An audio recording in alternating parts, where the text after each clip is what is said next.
सीता जी का हरण रामायण की सबसे दुखद और महत्वपूर्ण घटनाओं में से एक है। ये घटना तब घटी जब श्री राम, सीता और उनके भाई लक्ष्मण दंडक वन में निवास कर रहे थे। रावण लंका का राक्षस राजा सीता जी की सुंदरता और पतिव्रता धर्म से प्रभावित होकर उनका अपहरण करने का विचार करता है। घटना का विवरण। एक दिन रावण ने एक छलपूर्ण योजना बनाई। उसने स्वर्ण मृग, सोने का हिरण का रूप धारण किया और सीता जी को ललचाने के लिए उसे उनके पास भेजा। सीता जी ने उस हिरण को पकड़ने के लिए श्री राम से आग्रह किया। श्री राम, जो अपनी पत्नी की इच्छा को महत्व देते थे, उस हिरण का पीछा करने के लिए गए। लक्ष्मण ने सीता जी को अकेला छोड़ने से मना किया, लेकिन सीता जी के आग्रह पर वह भी श्री राम के साथ जाने के लिए तैयार हो गए।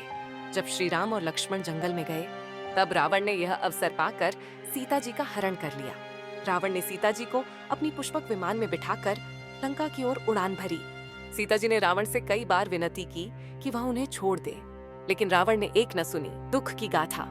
सीता जी का हरण सिर्फ शारीरिक नहीं, बल्कि मानसिक और भावनात्मक दृष्टि से भी अत्यंत कष्टकारी था। एक ओर जहां रावण उनका अपहरण कर रहा था, वहीं दूसरी ओर वे श्री राम से अलग होने के गहरे दुहक में डूब गई थीं। उन्होंने रावण से कहा कि वह उन्हें अपनी शरण में न ले आए, क्योंकि उनका हृदय केवल श्री राम में बसा हुआ था। सीता जी का अपहरण इस बात को साबित करता है कि उनके जीवन में श्री राम के अलावा कोई और स्थान नहीं था। इस घटना ने श्री राम को गहरे शोक में डाल दिया और उनका जीवन दुख और संघर्षों से भर गया। श्री राम ने सीता जी को बचाने के लिए लंका पर चढ़ाई करने की कसम खाई और राम के इस संघर्ष ने रामायण की एक नई दिशा तय की। निष्कर्ष।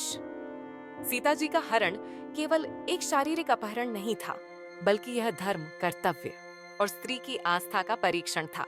इस घटना ने न केवल राम और सीता के जीवन को बदल दिया, बल्कि पुराणों में आदर्श प्रेम, त्याग और साहस की अवधारणाओं को भी मजबूत किया।